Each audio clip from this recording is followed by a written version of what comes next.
Assalamu alaikum wa rahmatullahi ta'ala wa barakatuhu. Barkamu da sake kasancewa a wani sabon bidiyo a cikin wani sadin mai suna Coin Crypto TV. Da Allah muna roƙon wanda ba su subscribe ba su danna mana subscribe su danna ƙararrawa. Mun gode.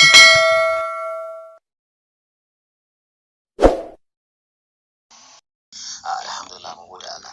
To ƴan uwa wa'inda suka tsallake KYC a hakika mainnet din su sha'ani na mainnet da bambanci da kuma wa'inda ba su KYC ba. To wa'inda suka tsallake KYC kamar yadda kuke gani mai wannan account din yayi KYC kuma ya tsallake. To yanzu ya za a yi ka yi transfer na abin da kai mining zuwa mainnet. In aka ce mainnet ma'ana ina nufin gurin hada-hada ne wanda za ka yi hada-hada da shi bayan kwana 14 masu zuwa. To yanzu kamar yadda kuke gani da wanda ya san yayi KYC kai tsaye sai ya zo ya shiga option din nan. Ana gani? Yawwa.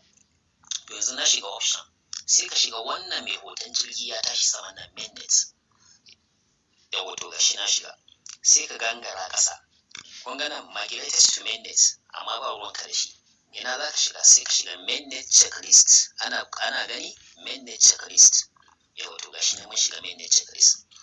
Na ɗaya suka ce mainnet transfer essential ma'ana ƙa'idodin da sai ka cike su sannan za ka yi mainnet ma'ana za ka yi transfer na dukiyarka zuwa mainnet shine please follow these steps to prepare for the transfer of your Pi mobile balance to the mainnet. Ma'ana ka bi wa'annan ƙa'idodi ma'ana abubuwan da aka lissafo daki-daki ka bi su domin ka kintsa ka shirya zuwa mainnet. Ana gani na farko shine aka ce number 1 download Pi browser app ma'ana kai download na Pi browser. To tunda mun riga mun yi shi yasa anan suka yi mana tick ma'ana an mana good an mana bakin mun yi daidai kenan. Ana fahimta? To na biyu daga cikin preparation na mainnet daga cikin preparation na transfer Pi zuwa mainnet mun cike na ɗaya gashi nan. Number 2 gashi nan doka ta biyu dole sai kayi kafin ka je mainnet shine create a Pi wallet.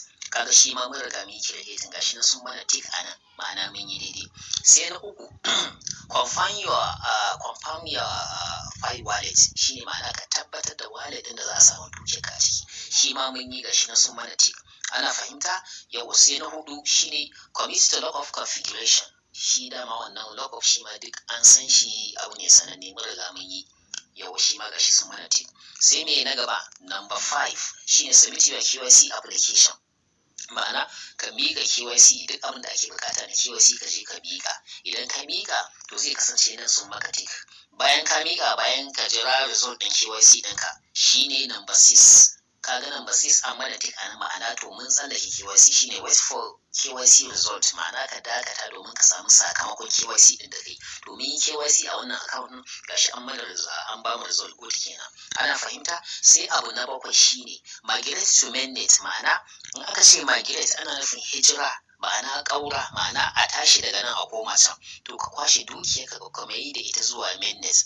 Ana fahimta? Kowa yanzu idan ya buɗe Pi browser ɗin shi ya shiga cikin wallet akwai testnet akwai mainnet. Ana fahimta?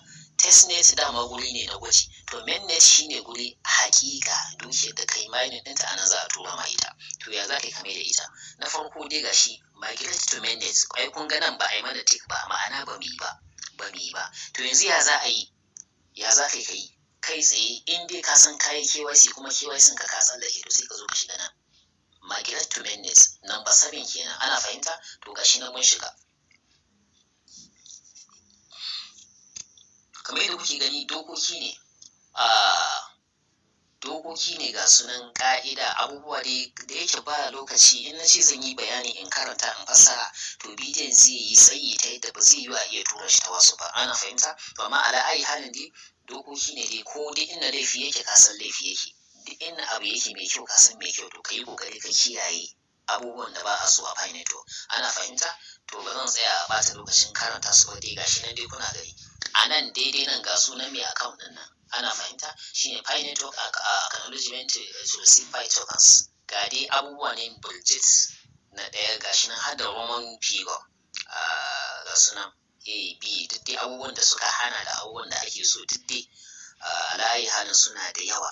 Ƙarshe dai ka gangara can ƙasa in ka zo nan ƙasa yana ka rubuta decline I accept. Na ka ce I accept ma'ana kana nufin na yadda da dokoki da ƙa'idoji da abubuwan da aka tsara na yadda zan bi umarni zan kiyaye duk abin da ake so a kiyaye. Shine ma'ana I accept, na karɓa wayannan ƙa'idodi da kuka samu.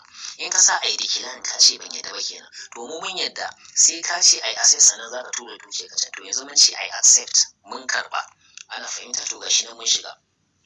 To alhamdulillah, tun da ya kawo mu nan, abin da suke cewa a nan sama gashi nan suna cewa sign with your wallet, ma'ana ka yi signing da wallet ɗinka.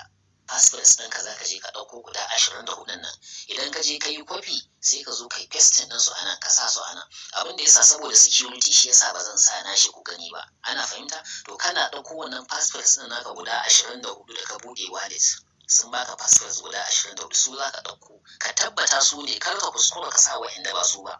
Duk wallet ɗin da ka sa a nan, to dukiyar a ciki za a tura. Ka tabbata passphrase ɗinka guda 24, ina nanatawa ka tabbata su ka ɗauko. Kana sawa a nan sai ka danna sign in. Shi kenan ka kammala. Sai ka jira za su ɗauki dukiyar taka su kai maka can cikin file browser. Ana fahimta? To Allah ya samu dace. Yawwa.